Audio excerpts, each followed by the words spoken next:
Are we all together on that? Pretty good? All right. Luke lays out for us in chapter 1, and coming to her, the angel said, "Hail, favored one, Kyrie kekaratomene, the Lord is with you." Then the angel said to her, "Do not be afraid, Mary, for you have found favor with God." That's implied in her name that he gives her, kekaratomene, full of grace, or favored one. In the Bible, grace means favor. Luke chapter 1:38, Mary said, "Behold, I'm the slave girl, the douli, the slave girl of the Lord. May it be done to me according to your word." And the angel departed from her. Later, Elizabeth cries to Mary, "Blessed are you who believed that what was spoken to you by the Lord would be fulfilled."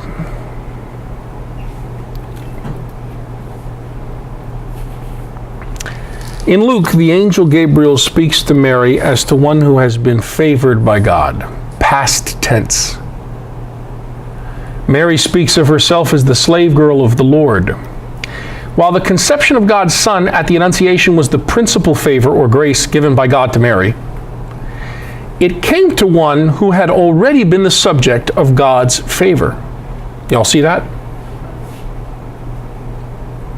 Hail, highly favored one. She had already subjected herself to God as his slave. And God honored her for this. So according to Luke, the Annunciation was not the first time in Mary's life that she had said, at least implicitly in her heart, "Behold the slave girl of the Lord, be it done unto me according to thy word." The Proto-Evangelium of James has created a dramatic fiction of this by showing Mary presented and dedicated to God from her earliest youth. That dramatization should be understood, at least, would be understood on a popular level far more effectively than it could be if it had been given to people in a theological discourse of the implication to be derived from the past tense of the Greek verb for favored. Because if you're going to express truth to people, common people, how are you going to do that? The shortest distance between truth and a human being is a story, not a theological dissertation, ladies and gentlemen. The problem is that the popular culture and imagination mistakes the imaginative fiction of stories like the Proto-Evangelium of James as if they are biographical, exact photographs of what happened. Do you see the problem? We got a problem on two ends. How do you convey the truth popularly to people? But how do you tell people, by the way, this is just a way of looking at something? It's not literally true. You think a lot of rosary groups get that, what I'm saying to you? I'm asking honestly. I don't mean that cynically. Because the question becomes, how do we make this, which is true, all of it, meaningful and deliverable, palatable to 21st century Western Catholic Christians? In rosary groups, we want to hear these stories because we want to relate to Mary. We want Mary to relate to us. Right, that's why we're talking about her mysteries, whether joyous or sorrowful or luminous or glory or sorrowful. So And Christ, we're only talking about her because of Christ. we want to believe the stories because we want everything to be true. And we're only talking, Mary Beautiful, about Mary and Christ because about who we are. We're trying to find out who we are. The first theological question is, who are we? Who am I? I hope you look a little bit like deer in the headlights here. I don't know. Maybe I'm looking at you wrong. I'm going back to something. Sure. She was told by the angel that she was going to carry the Son of God, right? She was told by the angel that she was going to have a son, the Son of God. Yes. Correct? Was she told by the angel she was going to have God from God, light from light, true God from true God, begotten, not made, one in being with the Father? Was she told that, Tony? Yeah. Was David the son of God, Tony? Was he? And you mean that Was Israel the son of God, the people Israel? read in the Bible, you're going to have the Son of God? It's not true. No, I didn't say that. I said the Bible is all true. Well, some things didn't happen. Right. Mary did, in fact, have God from God, light from light, true God from true God as her son. I believe that. Was that explicitly stated and worked out in the theology of Luke's infancy narrative? No way. And what I'm trying to say is that she was You can't proof text that. she was told that she was going to carry the Son of God. How come in the Sure. future we had her family looking for Jesus because they believed that he was out of his mind? You're mixing Mark with Luke. It's okay. Yeah. No, it's not okay to mix Luke and Mark. No, but they are evangelists. No, Mark is Mark, and he is an evangelist, and he doesn't know about Luke, who comes after Mark. And Luke is writing, and he has a different theological message than Mark. And centuries after that, popular Christian imagination meshes this all together like a cake mix. And then says, at this year, the angel said this to Mary. Then, like, notice how we're approaching it, like a biography. Like, these are little elements in a biography. I'm trying to make a biographical history of Jesus by taking a little bit from John, a little bit from Luke, a little bit from Mark. Is that how you're supposed to read the Bible? Is that how you're supposed to read the Gospels, Catholics? No, that's not how we're supposed to read. What we're trying to do, what Tony's doing there is he's assembling a life of Christ, which is how most Catholics, when they were told not to read the Bible, that's what they would read. They would read the life of Christ. But we've come a long way, baby, like the cigarette commercial. The Bible's all true. Some of it actually happened. I believe Jesus is truly God from God, light from light. Son, I confess that. But even when I say that, I don't believe he's Zeus from Zeus. All-powerful, awesome God from all-powerful, awesome. I don't. Even when I say omnipotence, all-powerful, I have to nuance all of those things. Asterisk by every single word in our creed on Sunday. Asterisk, baby. Our words are limited. Moon. Is that the moon? No, but thank God I have it to point to it. Keep a pin on that. That's good. Moving right along. Despite its condemnation in official documents, the so-called Galatian decree of the late 4th century, Proto-Evangelium of James dominated the development of the Marian legend for centuries. Neither in this document nor in any other material is there any clear evidence of a reliable historical tradition about Mary unrelated to what was said of her in the canonical Gospels. And some of this literature that we find in the 2nd century about Mary, frankly, is docetic. For the Docetus, from the Greek word dokein, meaning to seem, to appear, the Docetus exaggerated the divinity of Christ. To them, the body of Jesus only appeared to be real. Thus, the synoptic passage about Jesus' true family that Tony was just referring to in Mark is taken in this literature as a denial of his humanity. That's how they got around that. The Marian picture, folks, is very scant when we look at the early patristic writings. Most don't even mention Mary. The principal exceptions are the proto-Orthodox Ignatius of Antioch, Justin the Martyr, and Irenaeus of Lyon.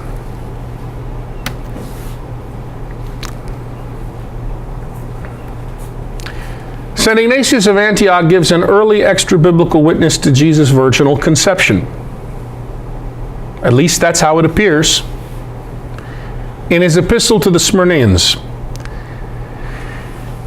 he writes, he, Jesus, was truly of the seed of David, according to the flesh, and the Son of God, according to the will and power of God, that he was truly born of a virgin.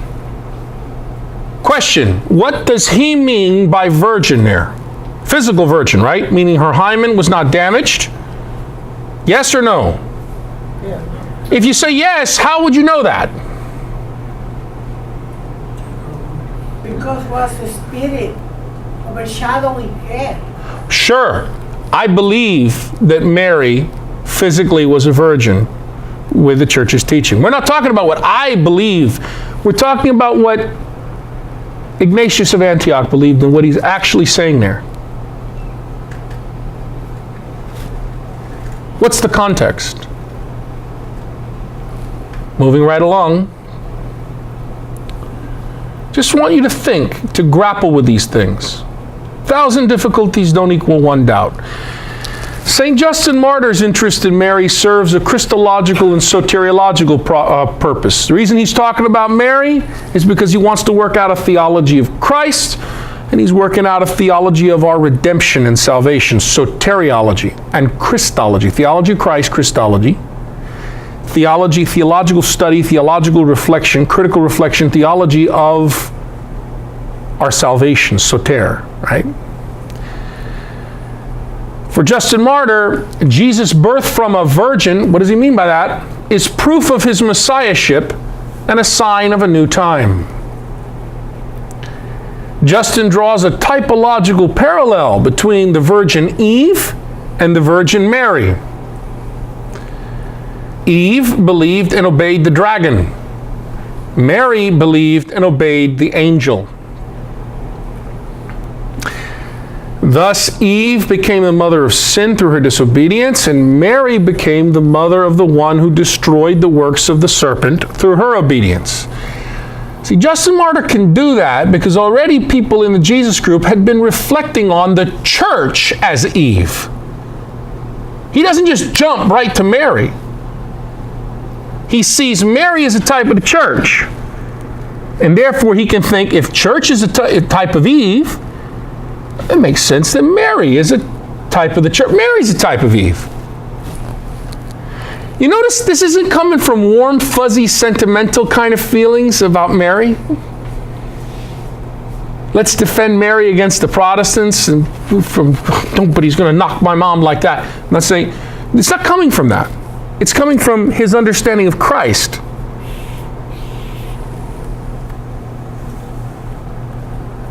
That's Justin Martyr. Saint Irenaeus of Lyon finally spells out the basis of this Eve-Mary typology by showing its parallel to Paul's Adam-Christ typology. Justin Martyr couldn't really do that because Justin Martyr wouldn't touch Paul with a 10-foot pole. But Irenaeus did. Irenaeus is the earliest of the church fathers to explicitly identify Mary and the church with one another. Something implied only in Lucan symbolism and Johannine symbolism in the New Testament. Mary, the church, in Irenaeus, is the new Eve, the mother of a new humankind in whom God made a new beginning. It didn't take a vast amount of time for the church to make this leap. For the groundwork had already been laid in texts that would make up our canonical New Testament. Paul already made a typology between Adam and Christ in Corinthians and Romans. Paul writes in 1 Corinthians, "For because death is through a human, so also the resurrection from the dead is through a human. For just as in Adam all die, so also in Christ will all be made alive." By the way, he's not saying anything biological there, St. Augustine. He's not trying to give the biological reason why things die. He's just finding a relationship between Adam and Christ, between a deficient, sick humanity, really Israelite humanity, and now a spiritualized humanity. He expands this idea later on in Romans. Therefore, just as through one person, sin entered the world, and through sin, death. And thus death came to all, inasmuch as all shamed God. For up to the time of the law, dishonoring God, sin was in the world. Though sin, dishonoring God, is not accounted when there is no law, but death reigned from Adam to Moses, even over those who did not sin after the pattern of the trespass of Adam, who is the type of one who is to come, Jesus. So I'm not going to continue. We could go on and on with this, but you see the point of what I'm trying to make. Paul already lays out this groundwork that Adam is a type of Christ. The Ark of the Covenant is a type of the church. Eve is a type of the church. Well, not yet. But as people continue to develop Paul's thought, eventually people in the church came to that conclusion. 2 Corinthians, Paul says, "For I am jealous of you with the jealousy of God, since I betrothed you," marital imagery, "I betrothed you, Corinthian Jesus group, to one husband, to present you as a chaste virgin." What does he mean by virgin? Does he mean anything about her sexual status? Well, here he does. Chaste. "Virgin to Christ, Messiah. But I am afraid that as the serpent deceived Eve by his cunning, your thoughts may be corrupted from a sincere and pure commitment to Christ." Wow. He just implied that the Corinthian Jesus group, that Eve is a type of the Corinthian Jesus group. Elsewhere, he has Adam as a type of Christ. Later in the Deuteropauline letter to the Ephesians, we find the church being called the bride of Christ, Ephesians 5:21-32. "Be subordinate to one another out of reverence for Christ. Wives should be subordinate to their husbands as to the Lord." Please don't apply this to 20th century marching orders for people. Doggone it, guys. I've heard young men getting ordained give lectures about this, as if this is marching orders for all time in all cultures. "For the husband is head of his wife, just as Christ is head of the ecclesia," the Jesus group. "He himself the Savior of the body. As the church is subordinate to Christ, so wives should be subordinate to their husbands in everything. Husbands, love your wives, even as Christ loved the Jesus group, the church, the ecclesia, and handed himself over for her to sanctify her, cleansing her by the bath of water with the word, that he might present to himself the church in splendor, without spot or wrinkle, or any such thing, that she might be holy and without blemish." The Gospels abound with bridal and wedding symbolism. Elsewhere in the New Testament, the church is theologized as the bride of Christ also. Yes, Richard. Somebody had a question. I'm sorry, I didn't see that. No question. I have no problem with Ephesians as far as that reading. Great. Because when you look at what Christ did for the church, I being the church, we being the church, Christ was crucified for the church. Right. So if my husband is supposed to be like Christ, I would much rather have him crucified than me. Okay. I love that. That works beautiful. Okay. Here's the thing, though. I have no problem with it. Is the author of Ephesians, my point is not that. My point is I do have a problem with the letter of Ephesians, chapter 5 of the letter, being taken and interpreted to mean this is something being laid down as a model to be explicitly followed, outside, ripped bleeding out of its first century context, as if the writer of that text is writing this for people on space stations in the year 3500. Okay, I understand. You get what I'm saying? Yes, I do. But I love what you just said. I think that's very funny, and also there's truth to it, ringing it. Exactly. We need to be, the woman is not a lesser human being. Correct. She is an equal and another expression of what it means to be Chadam, humankind. And there are more than just our cultural current expressions of what it means. I'm sorry if this offends people. Of how our culture articulates, or even first century Israelite culture articulates man and woman. I'm sorry, let's not be myopic. There are many ways to express human being. Not just our cultural, ethnocentric way. Okay? That's all I'm saying. That reading can be used for weddings. That's one of the readings that you can select when you can select. Fantastic. And it should never be interpreted as marching orders. It should be interpreted as mystical literature. And it's being mystically applied to the relationship that is being celebrated and turned toward the community in the ecclesia, which is the wedding, the sacramental marriage that is taking place. And I'm fine with that. I'm fine with it being celebrated in masses, at a wedding ceremony. I'm fine with that being read by couples.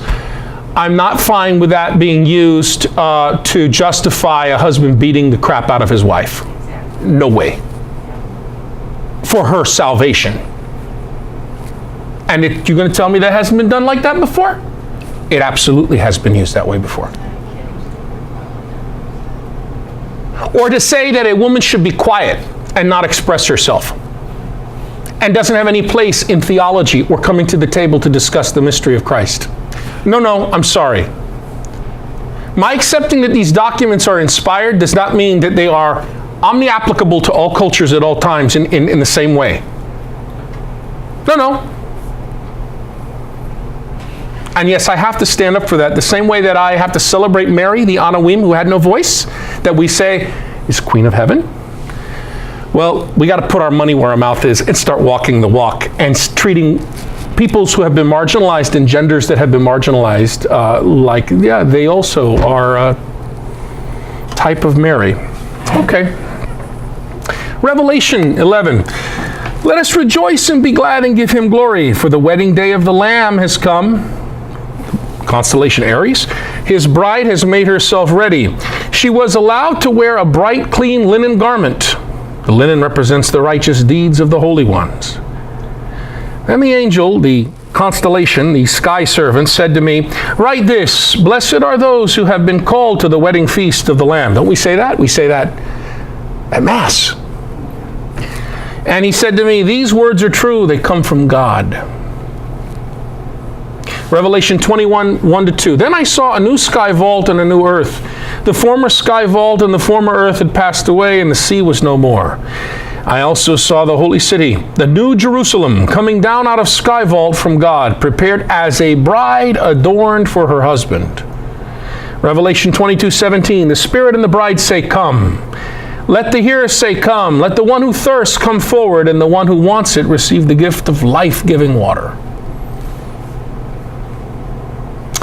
Thus we exit the first century, seeing that Jesus groups had all the seeds planted for an ecclesiology that sees the church as a woman,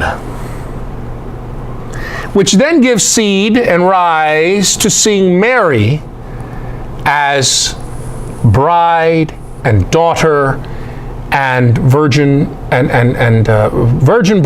daughter and bride and mother. The church is the bride of Christ from the New Testament documents we see.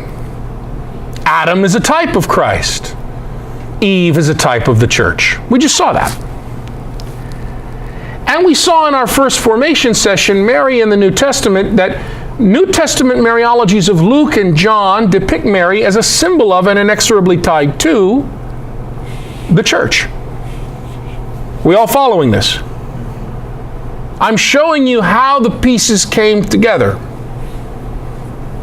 If it had been configured a different way, if all we had was Mark, would we be able to do that? We wouldn't be able to do that. But we have Luke and John. And we have Paul. Paul didn't even care about Mary. He didn't write about her. But Paul does care about the Jesus groups. And then after Paul died, his disciples really cared about the Jesus groups. Are we going to stick together? How? What are the rules? And so they expanded these ideas and developed these ideas. When stuck together with Luke and John and the book of Revelation, suddenly what do we have? We have the stuff to make Mariology with. The Shepherd of Hermas was written mid-2nd century. Yes, sir, Richard. That also was the period in which, of course, the Christians were being persecuted. The Messianists were being persecuted, yes. The Messianists. The Proto-Orthodox, along with the Gnostics, along with the Docetists, along with the Ebionites, anyone who claimed to be a follower of Jesus, intermittently from time in, time out, you're right, there were persecutions that were particularly in the 3rd century. So that could put a fire under people, is what I'm trying to say, to try to come to understanding to how they're relating to their God and to. Beautifully said. And how we relate to our church. That's the first thing. Second thing I wanted, in insight perhaps, we throw around 100 years. We're saying Yeah. first century, 100 Right. years of the church. Well, in our minds, we have families that live 70 years, 80 years. Not back then. You're dealing with 30 years perhaps in a generation. Yeah, Jesus was an old man. Speaking, Right. You're speaking maybe 3 generations, father to son, father, so to speak, mother to daughter, so. Very quick time. So when you think of this, you have to think of it as a very passionate time in the church. Yes. A lot of, with all, as I say, with all the churches under the gun. But additionally, it's a rapid moving group of people. Right. It's not as we think of it, Tumultuous things going on in the world. like a quick generation. So it's like mother to son, but it's Yeah. happening a lot quicker than the way we would. In crisis, after crisis, after crisis. Exactly. Yeah, these things don't happen. It's so beautiful what you're saying, Richard. Thank you. Just to put it in its development. To put it in a perspective, theology, including Mariology, does not happen in an armchair, devotional armchair, okay, or listening to a Scott Hahn conference. It happens in the crucible. It happens in crisis and times of change and pain and sorrow and upheaval. And this was that in those first few centuries of the church. So Shepherd of Hermas, I'll just sum this up. Beautiful, mystical, it's not heretical, it just wasn't canonical. A beautiful document that mystically reflects on the church as daughter virgin, as fruitful mother, in its pre-existence as a bride and related to the goal of the world's creation. So one can see how, given enough time, the following parallels could evolve. In Genesis, we have the man saying to the woman, Ish saying to Isha, Hadam saying to Hadam, this one at last is bone of my bones and flesh of my flesh. This one shall be called Isha, for out of her Ish this one has been taken. John 2:4, Jesus said to her, woman, how does this concern affect me? My hour has not yet come. Now, in the original context of John, that was a rebuke, as we're going to see in the Bible Alive. But once you canonize this and you put it against the backdrop of all that mystical, ecclesiological stuff, now that has to have a deeper, more mystical meaning, right? When he calls her woman, right? Scott Hahn? So that deeper, more mystical meaning, she's Eve. Jesus and Mary share the same flesh, just like Ish and Isha, Hadam, share the same flesh, man and woman. The Johannine Jesus, the new Adam, because now it's put together with all these other things, see, calls Mary woman. That makes sense. Was that actually in the mind of in the literal sense of the Johannine author? No, but that's a spiritual understanding of the text of John, a mystical. Whereas the old Eve prompted the old Adam to bring evil into the world, the beginning of the glory witnessed begin when the new Eve requests of the new Adam, they have no wine. The giving and provision of wine is caught up in the hour of Jesus by which he saves the children of God. Genesis 3:6, the woman saw that the tree was good for food, pleasing to the eyes, desirable for gaining wisdom. So she took some of its fruit and ate it. And she also gave some to her husband who was with her, and he ate it. Luke 1:38, Mary said, behold, I am the slave girl of the Lord. May it be done unto me according to your word. She reverses Eve. Eve's disobedience and sin is reversed in Mary's obedience. The old Eve believed the dragon and doomed humankind to sin and death. But the new Eve believed Gabriel and opened hope and salvation for humankind. The old Eve was no. The new Eve is yes. Genesis 3:15, I will put enmity between you and the woman, and between your offspring and hers. He will strike at your head while you strike at his heel. John 19. Now, this is not being written with like, oh, let's write something. John's not sitting here going, I'm going to write something now and tie it in with Genesis. But as it got canonized, that's what happened, mystically. When Jesus saw his mother and the disciple there, whom he loved, the Johannine Jesus group, he said to his mother, "Woman," there he goes, calling her woman again. That's Eve, right? "Behold your son." Then he said to the disciple, "Behold your mother." And from that hour, the disciple took her into his home. There's a lot of Marian devotion that can come from that, because think about it. Aren't we all beloved disciples of God? Aren't we all beloved disciples of Jesus? Who here is not a beloved disciple of Jesus? Or at least not called? Who here is not called to be a beloved disciple of Jesus Christ? Nobody's raising their hands.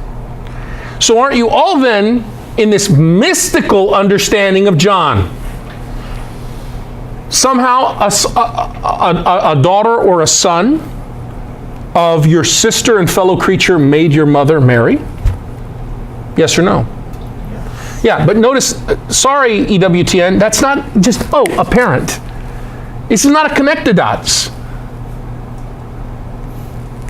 And then you have Revelation 12:17. Then the dragon became angry with the woman. Oh, is that Mary?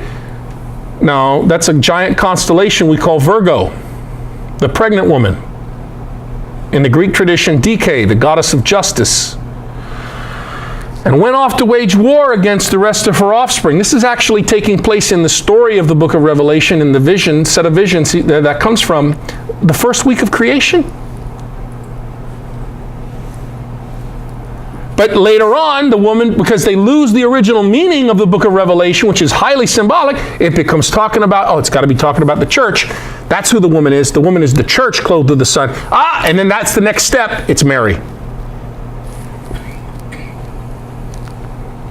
These last two witnesses, Justin and Irenaeus, in combination with the Proto-Evangelium of James, accelerated the growth of Marian symbolism by 200 Common Era.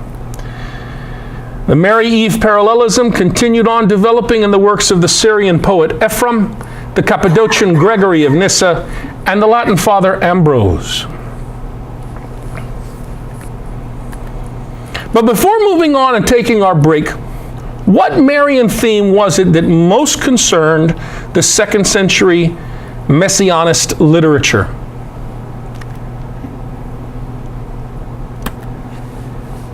The virginal conception of Jesus. And why that was a concern was because they were most interested in, the Proto-Orthodox fathers of the church, in preserving Jesus' true humanity away from the Docetists and the separationist Christologies of the Gnostics. The conception of the child Jesus is mentioned only by Matthew and by Luke, and there is no doubt that for them conception through a Holy Spirit in the womb of the Virgin Mary is meant to have theological importance, involving the creative power of God and the uniqueness of the moment in which the Messiah was sent. But beyond that, there is also the historical issue. Was the child conceived without the intervention of a human father? Was it just symbolic, this story, or is it real? We Catholics affirm that in addition to it being, yes, heavily symbolic and rich with meaning, no, it really did happen. But we have to grapple with